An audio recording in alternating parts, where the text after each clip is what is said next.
بسم اللہ الرحمن الرحیم۔ تاریخ کی 5 سب سے گناہگار عورتیں کہ جن کا نام قرآن میں بھی ہے۔ دوستو، تاریخ میں کچھ ایسی گناہگار عورتیں گزری ہیں کہ جن کا ذکر اللہ تعالیٰ نے بھی اپنی کتاب قرآن پاک میں بھی کیا ہے۔ یہ عورتیں نہ صرف انسانوں کی گمراہی کا سبب بنی بلکہ کچھ تو اللہ کے پیارے نبیوں کو بھی قتل کرانے میں آگے رہی۔ نمبر 1 پر نام آتا ہے حضرت لوط علیہ السلام کی بیوی کا۔ اردن اور اسرائیل سرحدوں پر جہاں آج ڈیڈ سی مطلب نمکین پانی کی جھیلیں موجود ہیں، نمک سے بھری ایک جھیل میں آج زندگی کا کوئی نام و نشان نہیں۔ آج سے ہزاروں سال پہلے یہ انتہائی خوبصورت علاقہ تھا۔ اس علاقے میں جو قوم رہتی تھی ان پر اللہ نے حضرت لوط علیہ السلام کو نبی بنا کر بھیجا تھا۔ اس قوم کا گناہ بہت بڑا تھا، وہ ایسا گناہ کہ اس سے پہلے کسی قوم نے بھی نہ کیا ہوگا۔ اس قوم کے مرد مردوں کے ساتھ اور عورتیں عورتوں کے ساتھ بدکاری کیا کرتی تھی۔ حضرت لوط علیہ السلام کی بیوی کہ جس کا نام وائلا تھا، وہ بظاہر تو ایک نبی کی بیوی تھی، لیکن وہ اندر سے کافروں کے ساتھ ملی ہوئی تھی۔ وہ اپنی قوم کا ساتھ دیتی تھی۔ اس بیوی کے لیے اور کیا بد نصیبی ہوگی کہ یہ عورت ساری زندگی ایک نبی کے ساتھ رہنے کے باوجود کی نافرمان رہی۔ جب حضرت لوط علیہ السلام کی قوم نے آپ کی باتوں کو ماننے سے انکار کر دیا تو اللہ کے فرشتے نوجوانوں کی صورت میں اس بستی میں آئے جو کہ حضرت لوط علیہ السلام کے گھر میں ٹھہرے ہوئے تھے۔ حضرت لوط علیہ السلام کی بیوی جو اپنی قوم کے ساتھ ملی ہوئی تھی، اس نے جا کر اپنی قوم کو بتا دیا کہ کچھ نوجوان ہمارے گھر ٹھہرے ہیں۔ ان لوگوں نے حضرت لوط علیہ السلام کے گھر کو چاروں طرف سے گھیر لیا۔ اس پر فرشتوں نے حضرت لوط علیہ السلام کو ان کی قوم پر عذاب لانے کی خبر سے آگاہ کیا اور حضرت لوط علیہ السلام کو حکم دیا کہ آپ اپنے گھر والوں کو لے کر یہاں سے نکل جائیں۔ حضرت لوط علیہ السلام ابھی راستے میں ہی تھے کہ ان لوگوں پر اللہ کی طرف سے پتھروں کی بارش شروع ہو گئی۔ آپ کی بیوی جو اپنی قوم کا ساتھ دیتی تھی، وہ بھی اپنی قوم کے ساتھ ہی پتھروں کی بارش میں ماری گئی۔ سادم کے پہاڑوں میں آج بھی وائلا کی آبادی موجود ہے۔ حضرت لوط علیہ السلام کی بیوی کا تذکرہ قرآن پاک کے علاوہ بائبل میں بھی آتا ہے۔ نمبر 2 پہ آتے ہیں حضرت نوح علیہ السلام کی بیوی کا۔ قوم نوح کی شرک جیسے گناہ میں مبتلا تھی۔ اس قوم کے لوگوں نے اپنے سرداروں اور نیک لوگوں کو بت بنا لیے اور وہ ان کی عبادت کیا کرتے تھے۔ اللہ تعالیٰ نے حضرت نوح علیہ السلام کو اس قوم پر نبی بنا کر بھیجا تھا۔ یہ قوم اتنی ظالم اور نافرمان تھی کہ وہ اپنے نبی حضرت نوح علیہ السلام کے گھر میں داخل ہو کر آپ پر ظلم کرتے اور حضرت نوح علیہ السلام کو اپنی مجلسوں سے نکال دیتے، اور آپ کی بیوی بھی ان کافروں سے ملی ہوئی تھی۔ اس کا نام واحلہ تھا۔ یہ عورت کافر ہی نہیں بلکہ اس کا رہن سہن بھی کافروں جیسا تھا۔ حضرت نوح علیہ السلام کی بیوی کافروں میں شریک ہو کر آپ کو دیوانہ اور مجنون کہتی تھی۔ یہ عورت بتوں کی بڑی تعریف کرتی تھی۔ جب کوئی بندہ بتوں کو چھوڑ کر خدا کی طرف مائل ہوتا تو یہ عورت اپنی قوم کے پاس جا کر اس آدمی کا نام بتا دیتی تھی کہ جس سے قوم کے لوگ اس بندے کو مارتے پیٹتے، اس طرح سے وہ بندہ بھی ڈر اور خوف کے مارے بتوں کی پوجا کرنے پر دوبارہ آمادہ ہو جاتا۔ واحلہ نامی اس عورت نے حضرت نوح علیہ السلام کے ایک بیٹے یام کو بھی کفر میں مبتلا کر رکھا تھا۔ لہٰذا آپ کا یہ بیٹا بھی ماں کی طرح کافروں سے مل کر آپ کی مخالفت کرتا تھا۔ اللہ تعالیٰ نے اس عورت کی بدقسمتی قرآن پاک میں بیان کی ہے اور اس کے حالات بائبل میں بھی درج کیے ہیں۔ جب اللہ پاک نے حضرت نوح علیہ السلام کی قوم پر سیلاب کا عذاب نازل کیا تو آپ کی بیوی اور یہ نافرمان بیٹا یام بھی اپنی قوم کے ساتھ تباہ ہو گئے۔ نمبر 3 پر نام آتا ہے دلائلہ کا۔ دوست یہ وہ عورت ہے کہ جس کا نام کئی صدیوں سے بے وفائی اور دغابازی میں مشہور رہا ہے۔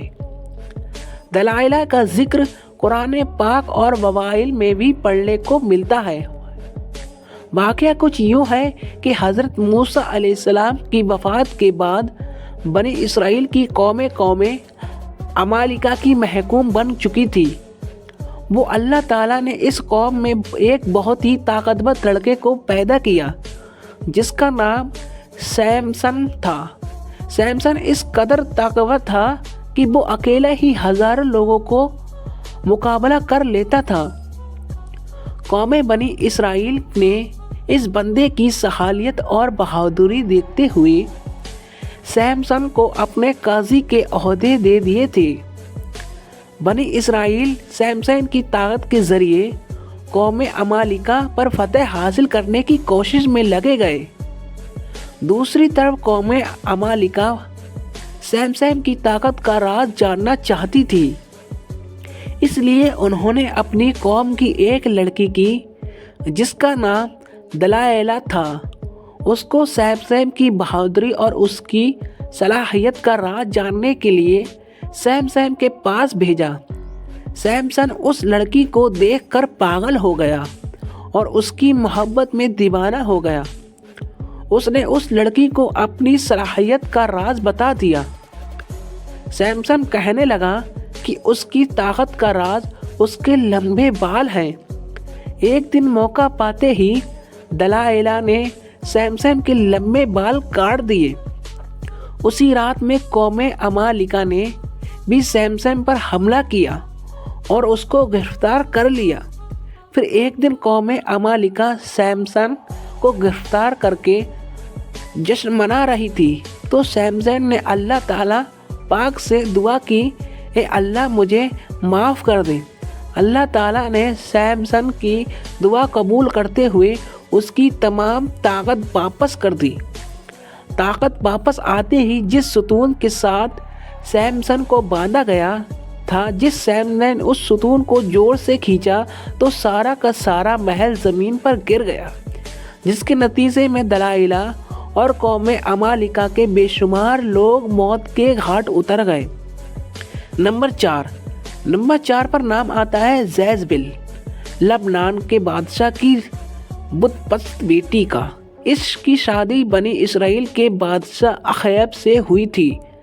جیزبل نے نہ صرف آیب کے بت کی پوجا پر لگایا بلکہ تمام ریاست میں ایک خدا کو ماننے کی بجائے بے شمار بت بنا دیے تاکہ لوگ اس بتوں کی پوجا کرتے رہیں، گمراہی سے باہر نہ نکلیں۔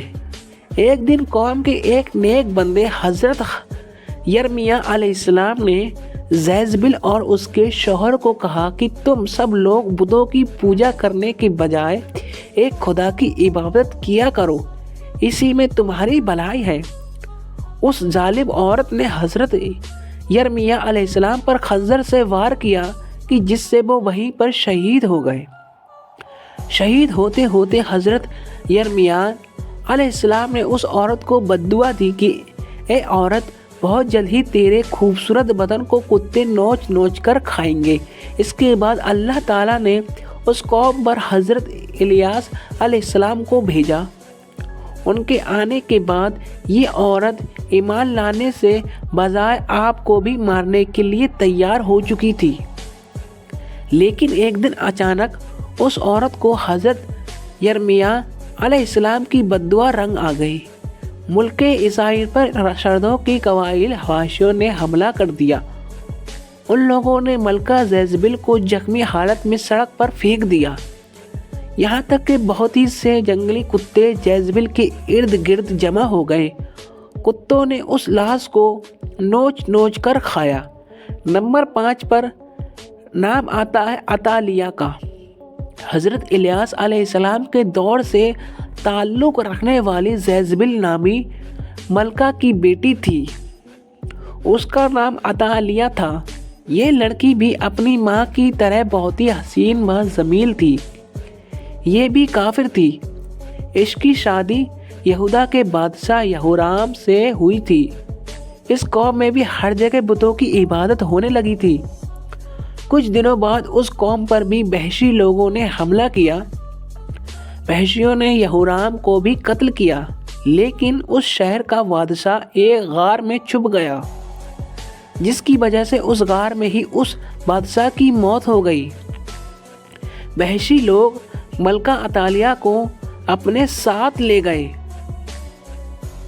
اس عورت کو ماں بہت زیادہ ذلیل و رسوا کرنے کے بعد آزاد کر دیا۔ اس کے بعد عطالیہ نے بتوں کی عبادت سے توبہ کر کے حضرت موسیٰ علیہ السلام کے مذہب پر ایمان لے آئی، لیکن اس تبدیلی کو 1 سال بھی نہ گزرا تھا کہ عطالیہ پھر کفر کے کاموں کی طرف لوٹ گئی۔ اس کی بیٹی کے قتل کے بعد ملکہ عطالیہ کو ہی سلطنت یہودا کا تاج پہنا دیا گیا۔ اس نے اپنی دولت کے نشے میں آ کر اپنے پوتوں کو قتل کروایا، پھر اپنی رعایا پر بھی ظلم و ستم کرنے لگی۔ تاہم اس کا ایک پوتا جو اس نے جان بچانے میں کامیاب ہو گیا تھا، یہودا کے لوگوں نے اسے اپنا بادشاہ بنا لیا تھا۔ یہ ملکہ عطالیہ اپنے محل کے باہر اپنے ہی قوم کے ہاتھ بہت ہی ذلیل اور رسوا ہو کر مر گئی۔ عطالیہ کا ذکر بھی بائبل میں تفصیل کے ساتھ موجود ہے۔ پیارے دوستو، امید کرتا ہوں کہ آج کی یہ ویڈیو آپ کو بہت پسند آئی ہوگی۔ ویڈیو پسند آئی ہو تو لائک کر کے چینل کو ضرور سبسکرائب کر لیں، اور جاتے جاتے ایک پیارا سا کمنٹ ضرور کر کے بتانا کہ آپ کو یہ ویڈیو کیسی لگی۔ امید کرتا ہوں کہ آپ کو ویڈیو اچھی لگی ہو، تو پلیز ہمارے ویڈیو میں ایک لائک ضرور کریے گا۔ تو نیکسٹ ویڈیو میں پھر ملتے ہیں۔